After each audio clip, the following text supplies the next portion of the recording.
अस्सलाम वालेकुम नाज़रीन, इन फोकस के साथ उमर फ़ारूक आपकी खिदमत में हाजिर। हिज़्बुल मुजाहिदीन के सरबराह सैयद सलाहुद्दीन को यूएस स्टेट डिपार्टमेंट ने टेररिस्ट डिक्लेयर कर दिया है। ये पाकिस्तान पर बराह रास्त प्रेशर है कि वो कश्मीर इशू को इंटरनेशनलाइज करने से बाज रहे।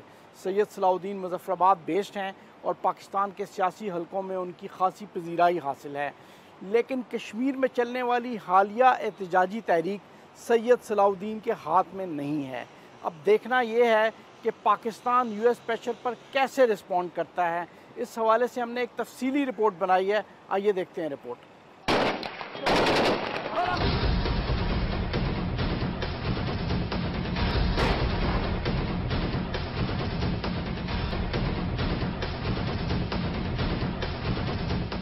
पाकिस्तान में अमेरिका की तरफ से कश्मीरी लीडर सैयद सलाहुद्दीन को दहशतगर्द करार देने के फैसले को शदीद तनकीद का निशाना बनाया गया है। दफ्तर खारजा के तर्जुमान के मुताबिक अमरीकी फैसले के बावजूद कश्मीर की जद्दोजहद आज़ादी एक जायज़ तहरीक के तौर पर जारी रहेगी। इस हवाले से तजिया नगार बरान वानी की शहादत के बाद पैदा होने वाली सूरत हाल की तरफ भी इशारा करते हैं। लेकिन मैं समझता हूँ कि जो भी अमेरिकन ने किया इसके नतीजे में कश्मीर में बहुत ही एक नेगेटिव सा इम्पैक्ट हुआ है। नेगेटिव इम्पैक्ट ये हुआ कि जो कश्मीर के यंग लोग हैं वो ये समझते थे कि अमेरिकन जो हैं वो इंसानी हुकूक की बात करते हैं, जस्टिस की बात करते हैं, सिविल लिबर्टीज़ की बात करते हैं, आज़ादी की बात करते हैं, तो वो हमारा राइट ऑफ सेल्फ डिटर्मिनेशन पे हमारा साथ देंगे। 2008 से लेके कश्मीर में एक ज़बरदस्त जो है वो आपको पता होगा कि वहाँ जो तहरीक है उसने एक नया टर्न लिया है। उसमें अब जो है नॉन वायलेंट जो अंसर है वो बहुत गालिब है और एहतजाजी मुज़ाहरे, जुलूस, जलसे और सोशल मीडिया का इस्तेमाल ये उस तहरीक के जो है मेजर खद्दो खाल हैं। लेकिन अब पिछले एक साल से बुरहान वानी की जो पिछले साल 8 जुलाई को जो शहादत हुई उसके बाद फिर कश्मीर में दोबारा एक गुबार है मिलिटेंसी का हमें नज़र आता है और यंग लोगों में काफ़ी ख़ास तौर पे वो हिज़्बुल मुजाहिदीन की तरफ उनका एक रुझान है, वो उसके मिलिटेंट्स ग्रुप्स की तरफ भी रुझान है। बहुत सारे लोगों ने अल-कायदा और दाइश और इस तरह की जितनी जिहादी ग्लोबल आइडियालॉजीज़ हैं उनकी भी बातें वो करते हैं, अगरचे उनका भी कोई कश्मीर के अंदर वजूद नहीं है। तो इस वजह से हम लोग ये समझते हैं, मैं ख़ुद ज़ाती तौर पर ये समझता हूँ कि हिज़्बुल मुजाहिदीन जैसी तंजीमों का वजूद ज़रूरी है कश्मीर के लिए, इसलिए कि अगर ये नहीं रहेंगे, इनका पॉलिटिकल एजेंडा है, ये लोकलाइज तंजीम है हिज़्बुल मुजाहिदीन, और ख़ास तौर पे जो इसके रूट्स हैं, इसका जो केडर्स है वो पॉलिटिकल फैमिलीज़ से, और उसकी ओरिएंटेशन भी पॉलिटिकल है, इसका एजेंडा पॉलिटिकल है और ये लोकलाइज है। इंडिया के अंदर ये कार्रवाइयाँ नहीं करते, किसी ग्लोबल जो जहादी नेटवर्क है उसका एक हिस्सा नहीं है। तो इस तरह से जो कश्मीरी यूथ जो मिलिटेंसी की तरफ जाता है, अगर वो हिज़्बुल मुजाहिदीन की तरफ जाएगा तो फाइनली जब भी कोई पॉलिटिकल सोल्यूशन होगा तो उस पॉलिटिकल सोल्यूशन का वो एक हिस्सा बन जाएगा, उस प्रोसेस के अंदर शामिल हो जाएगा। लेकिन अगर हिज़्बुल मुजाहिदीन जैसी तंजीमें नहीं होंगी तो फिर ये लोग जो हैं वो ज़्यादा जो एक्सट्रीमिस्ट ग्रुप्स हैं उनका हिस्सा बन जाएंगे, जो न सिर्फ कश्मीर के लिए ख़तरनाक है बल्कि पूरे रीजन के लिए बहुत ख़तरनाक है। I think what you referred to Senator McCain's statement affirmation. Senator John McCain ने जो हालिया बयान दिया कि अमेरिका की कश्मीर के हवाले से पॉलिसी तब्दील नहीं हुई, हम इसका खैर मकदम करते हैं। आपको याद होगा कि अमेरिकी महकमा खारजा ने भी यही बयान जारी किया था जो कि खुश आइंद है, लेकिन साथ साथ वो कश्मीरी रहनुमा जो कश्मीर के हक के खुद इरादियत की बात करते हैं उन्हें अमेरिका की जानिब से दहशतगर्दों की फहरिस्त में शामिल करना नाइंसाफी है। पाकिस्तान की फॉरेन पॉलिसी इस्टेब्लिशमेंट इस फैसले को तस्लीम करने के मूड में बिल्कुल नज़र नहीं आती। दफ्तर खारजा ने इस फैसले को सख्त अल्फाज में क्रिटिसाइज़ किया। दूसरी तरफ आज़ाद कश्मीर के वज़ीर आज़म ने सैयद सलाहुद्दीन का मुज़फ़्फ़राबाद में इस्तकबाल किया जब वो इस फैसले के बाद इस्लामाबाद से मुज़फ़्फ़राबाद पहुँचे। अमरीकी हुकूमत की तरफ से सैयद सलाहुद्दीन को ऐसे वक्त में दहशतगर्द करार दिया गया है जब भारतीय वज़ीर आज़म अमरीका का दौरा कर रहे थे। अमरीकी दफ्तर खारजा के इस फैसले के खिलाफ श्रीनगर में मुजाहरे भी हुए और कश्मीरी क़यादत ने इस फैसले पर कड़ी तनकीद भी की। जो हमारी मज़हबी क़यादत है हुर्रियत कॉन्फ्रेंस की, उन्होंने इस फैसले के खिलाफ एहतजाज की कॉल दी। कश्मीरी निकले सड़कों पर, अगरचे हिंदुस्तानी काबिज़ फ़ौज ने इंटरनेट सर्विस मुअत्तल की, वहाँ पर कदगनें लगाई गई, श्रीनगर के मुख्तलिफ़ इलाकों में कर्फ्यू नाफिज किया गया।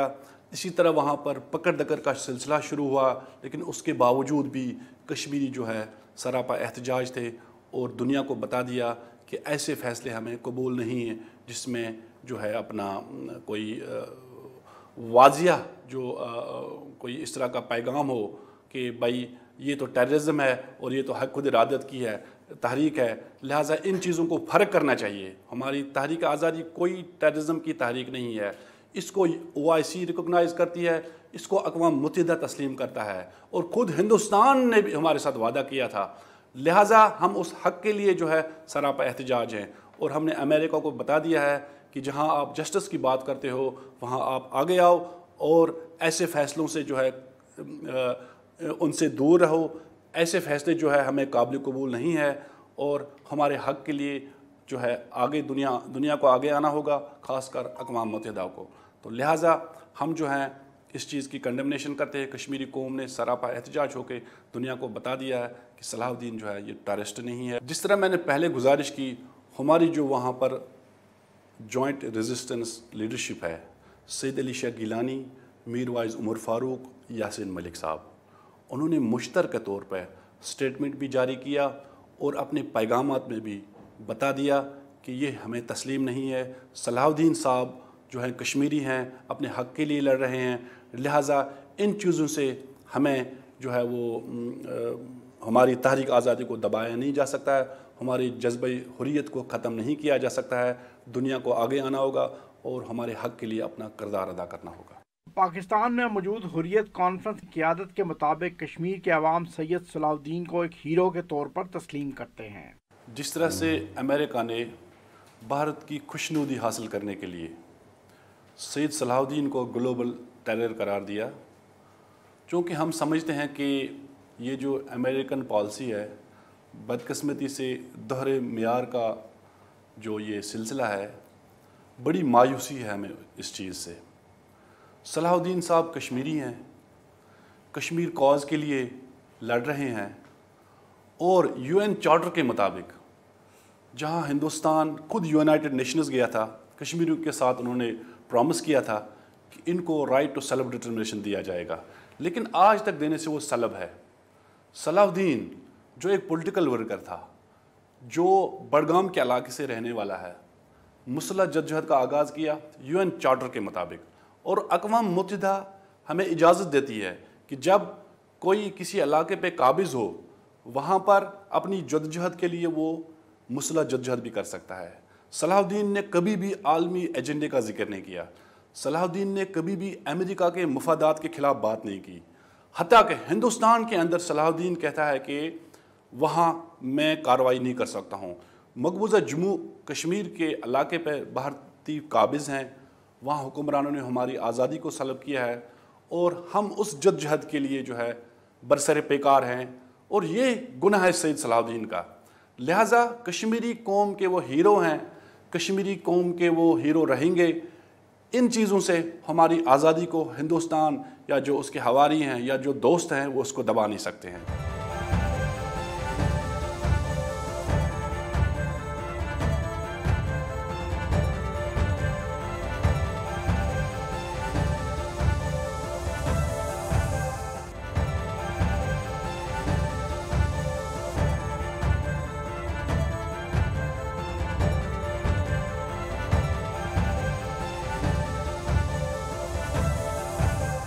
इस्लामाबाद में सियासी तज्ज़िया निगारों के मुताबिक अमरीकी दफ्तर ख़ारजा के फैसले के नतीजे में पाक अमरीका ताल्लुकात में एक और वजह तनाव पैदा हो जाएगी। जी बिल्कुल, आपको याद होगा गुलाम नबी फ़ाई साहब की अरेस्ट हुई थी कुछ साल पहले कि जी वो पाकिस्तान से फंडिंग लेते हैं, कुछ इस तरह के एलिगेशंस थे उनके ऊपर।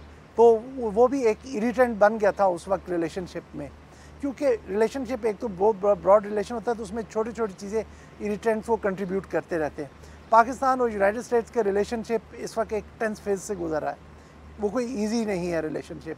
तो ये जब छोटे छोटे इरिटेंट्स आते हैं तो वो एक इम्पैक्ट जो होता है उनका रिलेशनशिप में वो बड़ा पड़ता है। दूसरी बात है कि कश्मीरी जो फ्रीडम स्ट्रगल है वो पाकिस्तान को बहुत अजीज़ है, तो इसलिए भी पाकिस्तान के लिए वो जो होता है उसका इम्पैक्ट पाकिस्तान ज़्यादा फील करेगा। ये एक सॉर्ट ऑफ रेड लाइन है जो यूनाइटेड स्टेट्स ने ये क्रॉस किया, और जो पाकिस्तान का रिएक्शन आपने देखा था उसके बाद वो अपना ये बताना था कि ये these are our red lines, इनको आप क्रॉस ना करें कहीं। ये अमेरिका की जो ये एकदम से अचानक उन्होंने स्टेप लिया है, जो यकीनन पाकिस्तान की इन तमाम कोशिशों को कि कश्मीर को इशू को हाईलाइट करें इंटरनेशनल फोरम पे, उनके लिए एक सेटबैक है। और ये जो वेस्ट में भी कुछ हो सकता है, कुछ दूसरे कंट्रीज़ इस रूट को फॉलो करें, लेकिन ये मैं जैसे पहले कहा कि ये उनकी जो इस डेजिग्नेशन की डेफिनेशन है उसके मुताबिक नहीं उतरता। पाकिस्तान को अपने डिप्लोमेटिक चैनल्स के ज़रिए ये अमेरिका को, वेस्टर्न कंट्रीज़ को बावर कराना पड़ेगा कि ये जो डेजिग्नेशन हुई है ये गैर मुनासिब है, ये आपने गलत तौर पे इस शख्स को डेजिग्नेट किया है, क्योंकि पाकिस्तान के लिए यकीनन बहरहाल इसमें इम्प्लिकेशंस मौजूद हैं। पाकिस्तान इंटरनेशनलाइज तो कर रहा है, हमने अक़वाम मुत्तहिदा में बहुत मरतबा इसको रेज़ किया है और लास्ट जनरल असम्बली में वज़ीर-ए-आज़म साहब ने भी इसके बारे में काफ़ी तफसील से पाकिस्तान का मौक़िफ़ बताया है। और पाकिस्तान दूसरे ममालिक में 22 ममालिक में हमारे असम्बली के मेंबरान, सेनेट के मेंबरान दौरे पे गए और उन्होंने वहाँ की हुकूमत से रुजू किया और वहाँ की पब्लिक ओपिनियन से रुजू किया और कश्मीर का मसला बताया और उसमें उनकी हिमायत मांगी। तो पाकिस्तान की ये कोशिशें जो हैं ये चलती रहेंगी और इसकी वजह से मैं नहीं समझता हूँ कि पाकिस्तान के इंटरनेशनल कैंपेन में इसका कोई ख़ास असर पड़ेगा। अगर ये सवाल उठा कि सलाहुद्दीन को अमेरिका ने दहशतगर्द करार दिया है, तो वो सवाल आराम से, आसानी से एड्रेस किया जा सकता है।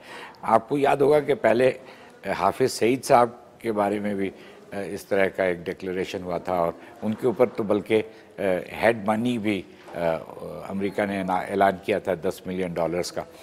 तो ये फ़ैसले सियासी होते हैं और इसका कोई असर ऐसा नहीं हो सकता। पाकिस्तान कहता है कि इसकी जो लेजिटिमेसी है या जो उसकी जो जस्टिफिकेशन है वो इससे नहीं कम हो सकती है कि किसी एक को आपने दहशतगर्द डिक्लेयर कर दिया। तो पाकिस्तान ने इस फ़ैसले को रिजेक्ट किया है, हुकूमत पाकिस्तान ने इस फ़ैसले को रिजेक्ट किया है और वो हुकूमत ये समझती है कि इस तरह से अगर कश्मीर के जद्दोजहद को वो लोग डाउनग्रेड करना चाहते हैं या उसको एक दहशतगर्दी की मुहिम सिर्फ समझते हैं तो वो गलत है। कश्मीरी अमूर के माहिरीन अमरीकी दफ्तर ख़ारजा के इस फैसले को अमरीकी पॉलिसी में एक बड़ी तब्दीली करार दे रहे हैं। इनका कहना है कि 90 की दिहाई तक अमरीकी सफारतकार सैयद सलाहुद्दीन और हुर्रियत कॉन्फ्रेंस से राब्ते में थे। देखिए, इसके मल्टीपल ऑब्जेक्टिव्स हो सकते हैं। पहली बात यह कि एक तो आपको पता है कि 9/11 के बाद अमेरिका की एक कंसिस्टेंट पॉलिसी है कि आप सियासी मकासद के लिए वायलेंस का इस्तेमाल नहीं कर सकते, उसके लिए वो इन चीज़ों को डिस्करेज करते रहते हैं।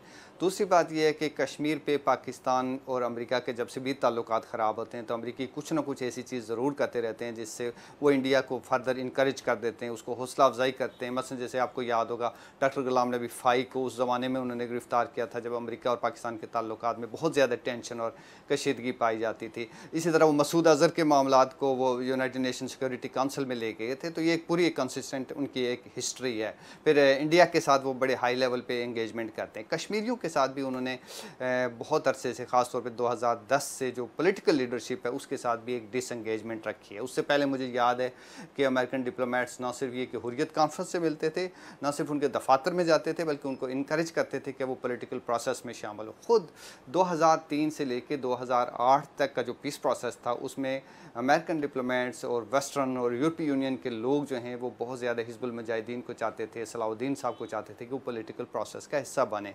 और उस हिस्सा बनाने के लिए बहुत सारी मुलाकातें भी की गई हैं और पस पर्दा बहुत सारी मुलाकातें की गई। बहुत सारे इनके दरमियान में कुछ लोग सालस के तौर पे थे जो ये राब्ताकार, सहूलतकार के तौर पे जो रोल अदा करते थे ताकि हिजबुल मुजाहिदीन और मुत्तहिदा जिहाद काउंसिल जो है ये एक पॉलिटिकल प्रोसेस का हिस्सा बने।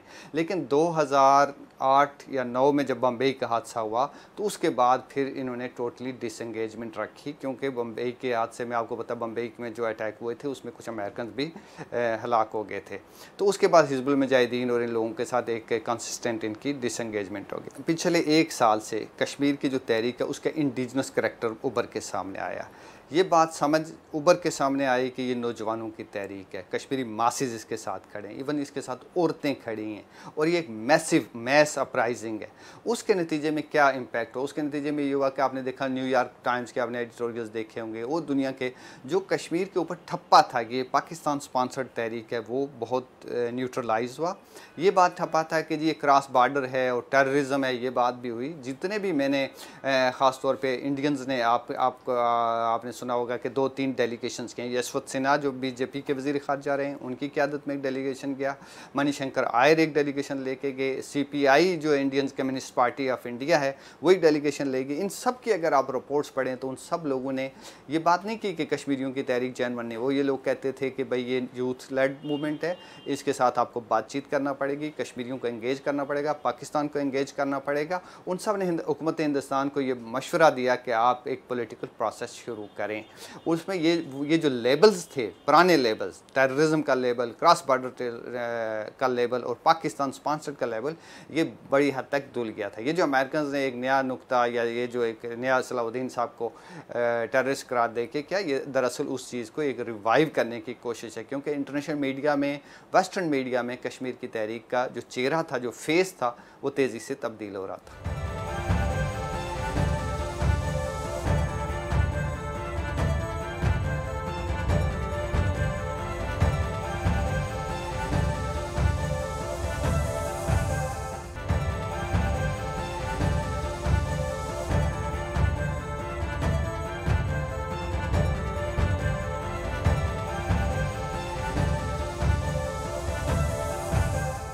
पाकिस्तान के सियासी हलकों में अमरीकी दफ्तर ख़ारजा के इस फैसले को ज़्यादा अहमियत नहीं दी जा रही। इसकी बड़ी वजह यह है कि सैयद सलाउद्दीन को पाकिस्तान में कश्मीर की जद्दोजहद आज़ादी के सिंबल के तौर पर तस्लीम किया जाता है। देखिए, सलाउद्दीन मैं समझता हूँ कि अब एक सिंबल ज़्यादा है।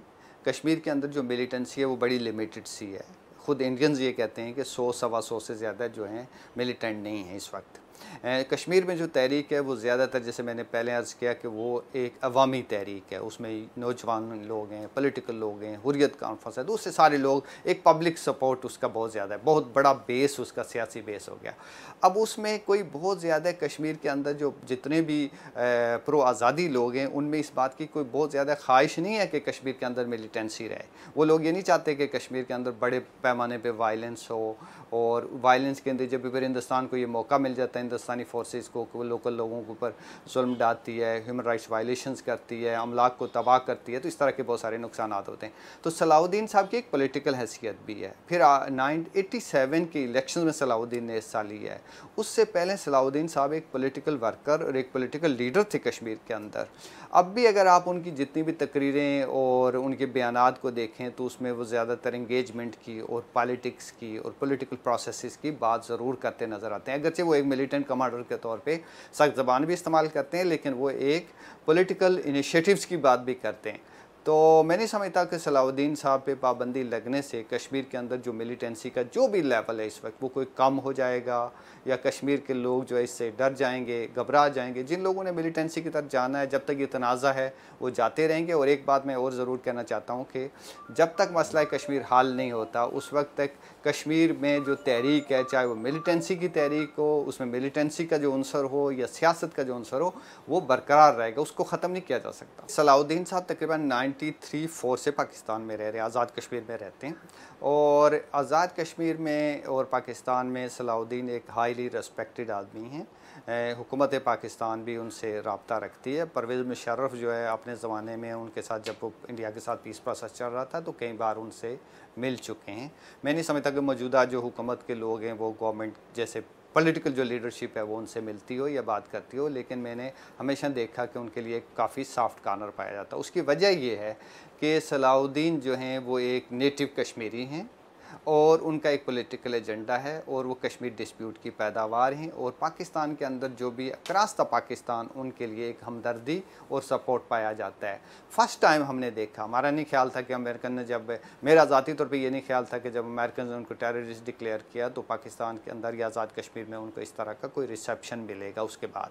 लेकिन जब वो मुजफ्फराबाद गए तो प्राइम मिनिस्टर आज़ाद कश्मीर राजा फ़ारूक हैदर ने ख़ुद उनका इस्तकबाल किया और फिर उसका बड़ा एक ज़बरदस्त वहाँ अवामी मकामी तौर पे लोकल लोगों ने भी उनका इस्तकबाल किया। उन्होंने एक प्रेस कॉन्फ्रेंस की और सलाउद्दीन को लोग उस तरह से नहीं देखते जैसे कोई एक वो जैसे हम तालिबान के कमांडर्स को देखते हैं जो लोगों का खून बहाते हों और बेगुनाहों पे मारते हों, बल्कि वो समझते हैं कि ये एक पॉलिटिकल जो कश्मीर का तनाज़ा है उसके लिए उसका एक ऑफशूट सलाउद्दीन ने हैं, ना ये कि वो कोई एक बड़े खौफनाक किस्म के मिलिटेंट कमांडर हैं। मकबूजा वादी के अंदर भी सैयद सलाउद्दीन को एक ऐसे लीडर के तौर पर तस्लीम किया जाता है जो मुसल्लह जद्दोजहद के साथ सियासी जद्दोजहद पर भी यकीन रखता है। तो लिहाजा अमेरिका को अपनी पॉलिसी पे नज़रसानी करनी चाहिए।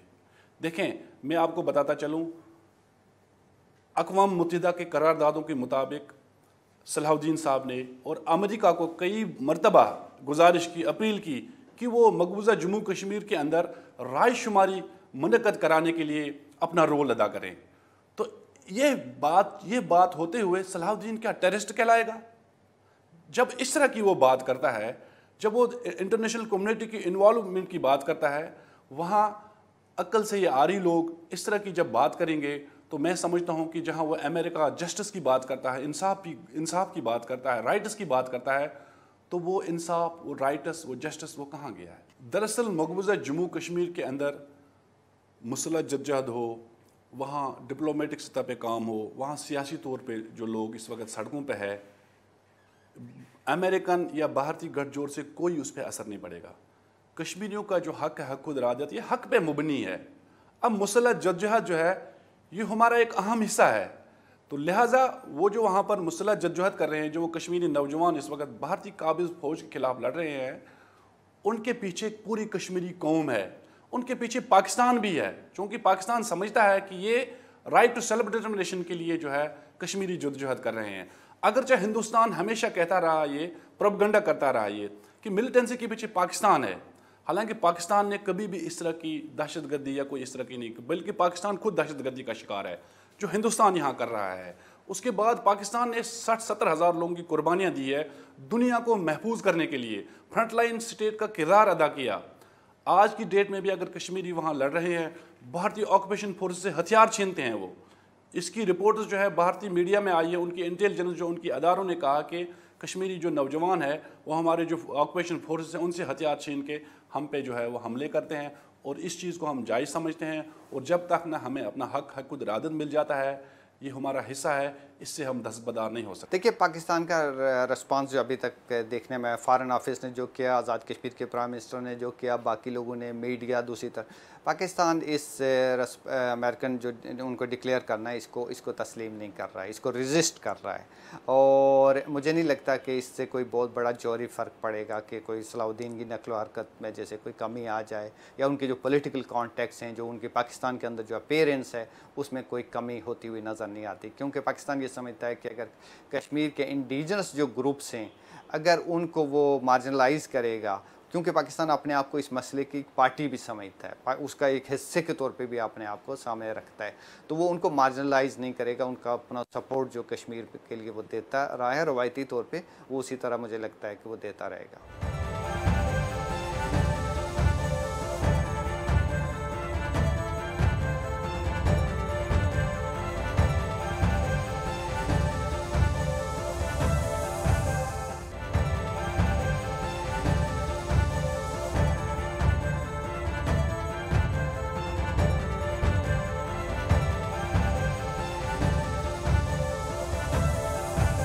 लेकिन अमरीकी दफ्तर खारजा का फैसला पाकिस्तान के लिए सफारती महाज पर मुश्किलात का बायस बन सकता है। जी, पाकिस्तान के लिए इस तरह से आप कह सकते हैं मुश्किल आ सकती है कि ये जो डेजिग्नेशन है इसकी एक्स्ट्रा टेरिटोरियल इम्प्लिकेशंस हैं।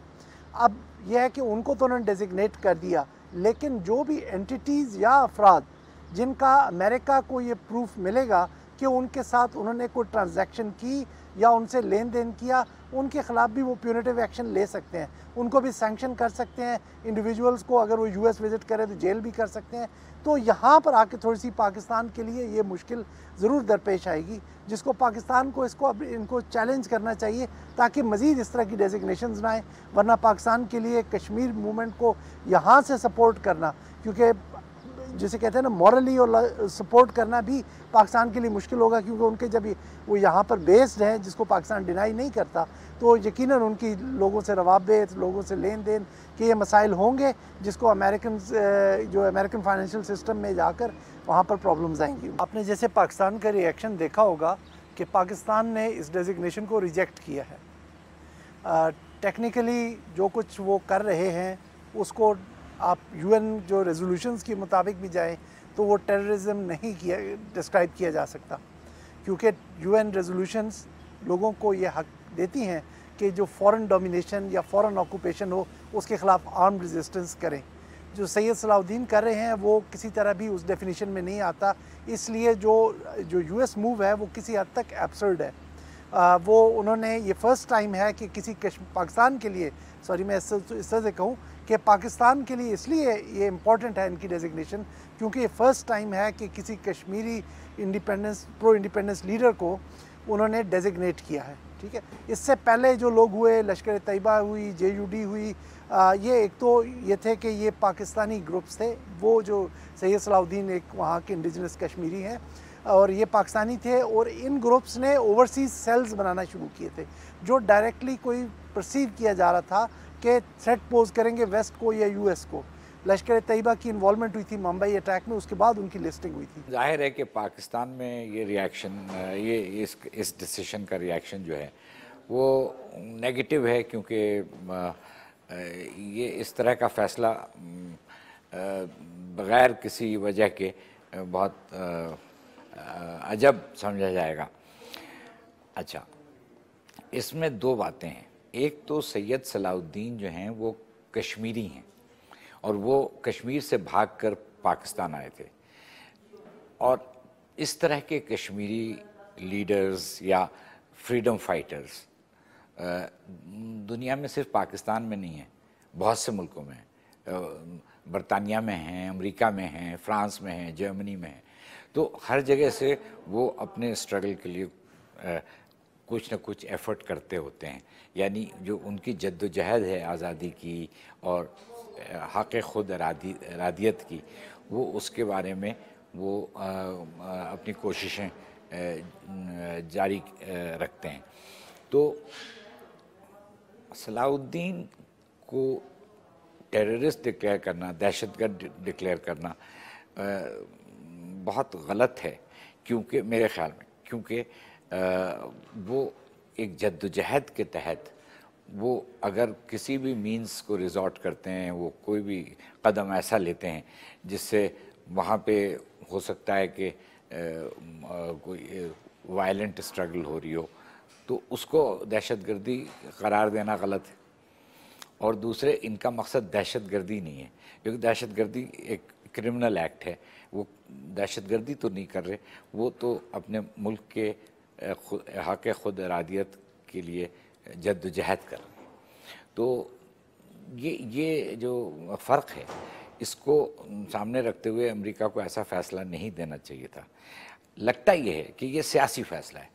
ये सियासी फ़ैसला है इसलिए कि भारत से वो ताल्लुकात बढ़ा रहे हैं। उस वक्त मोदी वहाँ पहुँचने वाले थे, उसके चंद घंटे पहले ये फ़ैसला स्टेट डिपार्टमेंट ने, उनके वज़ारत ख़ारजा ने इसका ऐलान किया। तो इसकी सियासी नौयत लग। पाकिस्तान में हार्ड लाइनर्स अब भी इस बात पर इसरार कर रहे हैं कि वो कश्मीर में जारी मिलिटेंसी की मदद जारी रख सकते हैं। उनका ख्याल है कि दुनिया को ये बात रियलाइज़ कराई जा सकती है कि इस खित्ते में जारी मिलिटेंसी, ब्लड थर्स्टी मिलिटेंसी में और कश्मीर की जद्दोजहद आज़ादी में फ़र्क है। दरअसल कश्मीरी जो है हमेशा अपने हक़ की बात करते रहे हैं और उस हक़ के लिए कुर्बानियाँ भी देते आ रहे हैं। आज भी कश्मीरी आप देखें सरापा एहतिजाज हैं अपने हक़ के लिए, और इस चीज़ पे कश्मीरी कौम जो है तशवीश का इज़हार किया है, जिसमें हुर्रियत कॉन्फ्रेंस की जो क़ियादत है बशमूल सईद अली शाह गिलानी जो चेयरमैन हुर्रियत कॉन्फ्रेंस, मीरवाइज साहब है या यासीन मलिक साहब हैं, या जो दूसरी जुमला क़ियादत है हुर्रियत की, तशवीश का इज़हार किया गया है और इस चीज़ की मज़म्मत की गई है कि कश्मीरी जिनके साथ वादा किया गया था, आज इस तरह की जब बात की जाती है तो ये उसके अगेंस्ट है जो वो जस्टिस की बात करते हैं, राइट्स की बात करते हैं। कश्मीरियों का हीरो है सलाउद्दीन, तो लिहाजा इन चीज़ों से जो है वो फ़र्क नहीं पड़ेगा।